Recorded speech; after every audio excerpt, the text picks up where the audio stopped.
Hello. Welcome back. आजकल ना एक बड़ा चलन चला हुआ है, जेंजी किड्स। ये जेंजी किड्स हैं, इनसे किसी बात की उम्मीद मत करो। ये जेंजी किड्स हैं, ये काम नहीं करेंगे, उल्टे हमें जवाब दे देंगे। जेंजी किड्स का मतलब पता है? जनरेशन वाइज कोड किया गया जेन जी। जैसे 1928 से लेकर 1945 तक के लोगों को साइलेंट कोड दिया गया। 1946 से लेकर 1964 तक के लोगों को बूमर्स कोड दिया गया। 1965 से लेकर 1980 तक यानी कि हमको जेन एक्स का कोड दिया गया, जनरेशन एक्स। 1981 से लेकर के 1996 तक के बच्चों को मिलेनियल्स के नाम से कोड दिया गया, मिलेनियल्स। ऐसे ही 1997 से लेकर के 2012 तक के बच्चों को जेनजी किड्स का कोड दिया गया और 2013 ऑनवर्ड्स के बच्चों को अल्फा का कोड दिया गया। ये है जेनजी किड्स का मीनिंग। अब मैं आपको एक छोटी सी बात बताती हूँ। मेरा एक फ्रेंड जो इंजीनियर है, अपनी बेटियों के साथ एक दिन बात कर रहा था। बात करते करते उसने कोई इंग्लिश का वर्ड यूज किया, क्योंकि वो जेन एक्स का था ना, हमारे टाइम का।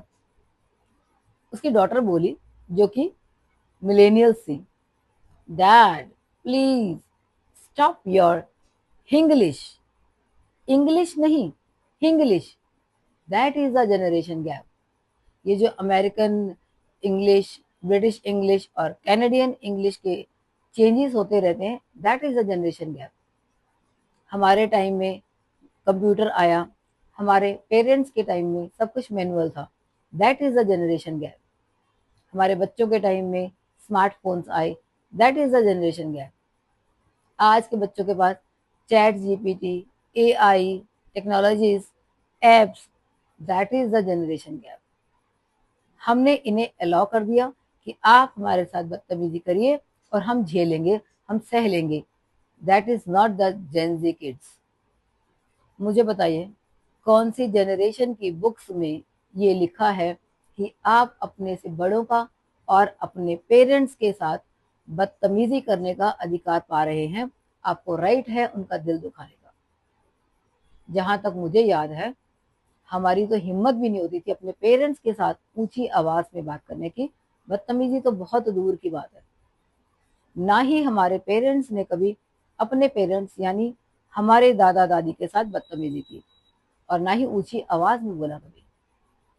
तो कैसे मान ले हम ये जेनजी किड्स हैं और हमें जवाब दे देंगे? ये हमने इन्हें अलाउ किया। आज भागती दौड़ती जिंदगी में ये बच्चे प्रेशर्स के दौर में काम कर रहे हैं। इन पर इतना प्रेशर है कि ये उसके तनाव की वजह से हमें जवाब देते हैं। ऐसे ही जब ये शादी के बाद अपनी जिंदगी में आगे बढ़ते हैं और हम उनके साथ नहीं रहते हैं, तब ये तनाव भरे माहौल में एक दूसरे पर जब इल्जाम लगाते हैं, तब जाके इनके तकरार शुरू हो जाते हैं, जो आगे जाके भयानक रूप लेते हैं, या लड़कों के सुसाइड का या लड़कियों से दहेज मांगने का। दोनों तरफ माओ का रोल है। मेरा मकसद ये चैनल बनाने का बच्चों को जोड़ना है, ना कि तोड़ना। उन्हें संभालना है, ना कि बिखेरना। आप ज्यादा से ज्यादा समर्थन करें ताकि ये बच्चों को रोका जाए। दोनों तरफ माओ का बहुत बड़ा रोल है। आज कोविड के बाद भी हम इसी जगह खड़े हैं। सबको पता है कफन की जेब नहीं होती, फिर भी लालच क्यों? बचाना किसके लिए? बच्चे हैं, एजुकेटेड हैं, कमा लेंगे। जो हमारा है वो तो इनका वैसे ही है। तो माँ बाप, लड़के के माँ बाप को आने से रोकना क्यों? लड़की के माँ बाप से दहेज मांगना क्यों? दोनों तरफ मेरी बराबर की बात है। जिन माँ बाप ने दहेज लिया ही नहीं, वो बेचारे अपने बच्चों के घर जा नहीं पा रहे, क्योंकि कानून के डर से डरते हैं कि लड़की और लड़की के माँ बाप कोई इल्जाम ना लगा दे। दूसरी तरफ लड़की से दहेज मांगा जा रहा है, लड़की के माँ बाप पर प्रेशर है। रोके इसे। ये मुहिम इसीलिए बढ़ाई जा रही है, आप साथ दें।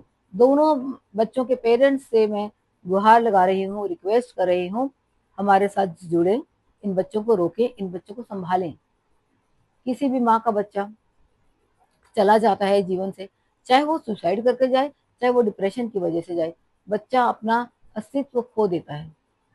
इसे रोकें, इसे बढ़ने ना दें। पता नहीं हमारे पास कितना समय है, कल है या नहीं, कम से कम अच्छे कर्म करके जाएं, बच्चों को गलत शिक्षा ना दें। Stay tuned. जय गुरु जी।